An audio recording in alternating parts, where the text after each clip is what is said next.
Lori is a just entering middle-aged sparrow.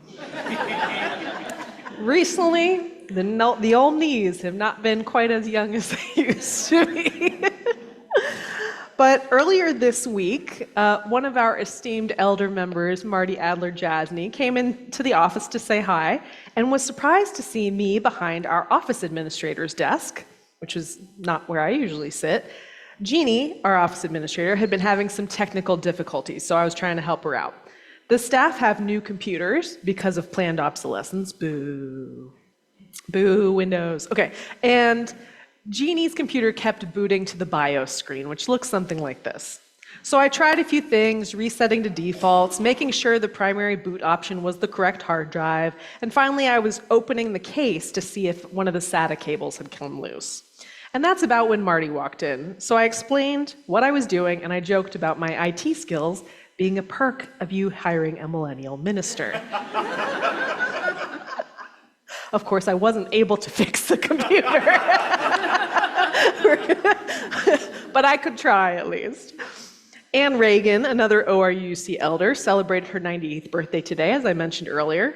I'm roughly 1/3 her age. I'm half of the age of most of our wonderful retired members. While I may know how to migrate the church email addresses from Outlook to Google, there are plenty of important things I don't know how to do. I don't know how to make a quilt, or for that matter, sew, basically at all. I don't know how to change a tire or build a chair. I don't know how to forage for safe berries or find clean water to drink. I'm lacking thousands of skills that our ancestors have honed over millennia to keep our species alive. If the grid goes down, you don't want me on your apocalypse team. I mean, I can make meaning out of it, but who, So, thank you, thanks, Charlie. The younger generations, we've picked up some of these new tech skills, but often at the expense of practical ones. And because the older generations, for the most part, Martins accepted, didn't pick up the tech skills, there's been this communication gap, right? All the younger people are online talking to each other about how to make a TikTok, and all the older folks are like, well, I have all this information to share with you, but you won't look up from your phone. But we need that knowledge. There is a skills transfer window from elder to youth that is soon to close. But congregations like this one are one of the few social, multi-generational spaces that are left in our culture. So I don't know if you've heard, but the economy and the government are, let's say, not doing so hot right now. Yes, we've heard. So we youngish people here at ORUC, we need you, our elders, to teach us the practical skills that you or your parents learned from surviving eras like, say, the Great Depression. Hopefully we won't need them, but we should have them just in case. The skills that you think are most important, the skills that you think shouldn't be lost, they matter, and you matter. Even if you don't happen to be a very handy elder with some of these skills, you still matter. You have and have always had inherent dignity and worthiness just because you exist. You have a lifetime of experiences and mistakes and books and relationships. That wisdom doesn't have an expiration date. I don't know if any of you here watched The Crown on Netflix. So I'm rewatching right now, and I'm in season 3, and the Queen's mother-in-law has a scene where she's talking to her brother about what it's like to be old. And she says, "There came a moment around the time I turned 70 when it dawned on me that I was no longer a participant, but rather a spectator. Then it's just a matter of waiting and not getting in the way." Now that may be how an industrialized capitalist society views its elders.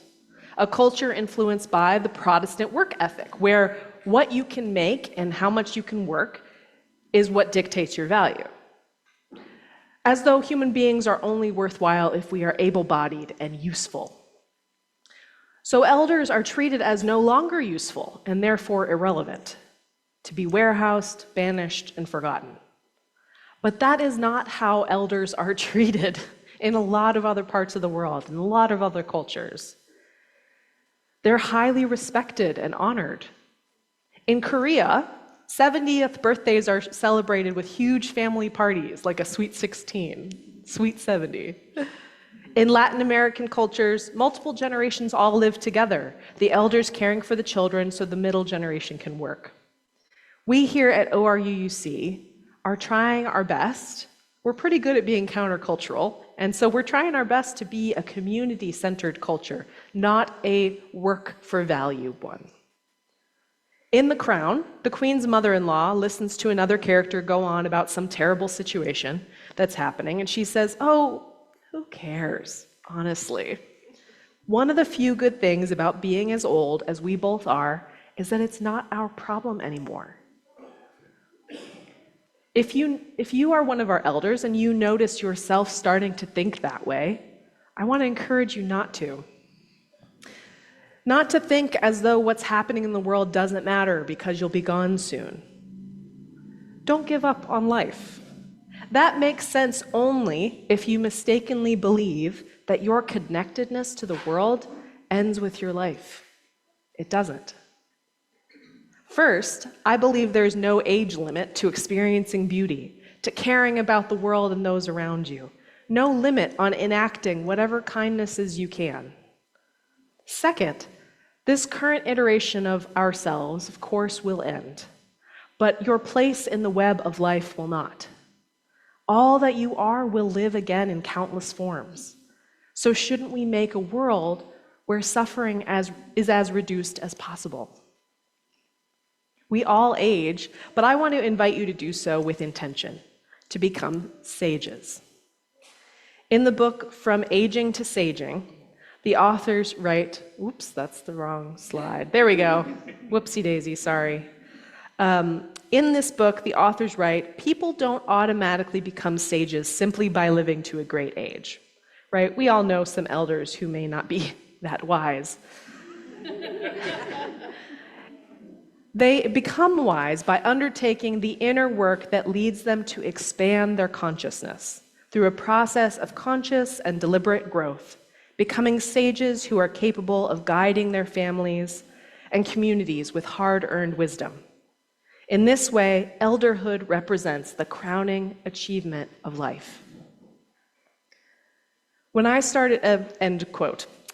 When I started getting involved at First UU Nashville, my home congregation, one of the unexpected delights was that I gained like 60 new grandparents who valued spiritual depth and were generous with their wisdom. One man, when we were waiting for choir practice one day, told me about how he had worked for abortion rights and on domestic violence hotlines all his life. One woman was kind enough to give me some cash on my way to divinity school because I made a joke about having to live on rice and beans. When I go back to that congregation, there is still a fountain of mutual fondness that is such a treasure in my life. Now, I'm not just saying all this because it's autumn and it's the topic and I'm the minister and I'm supposed to.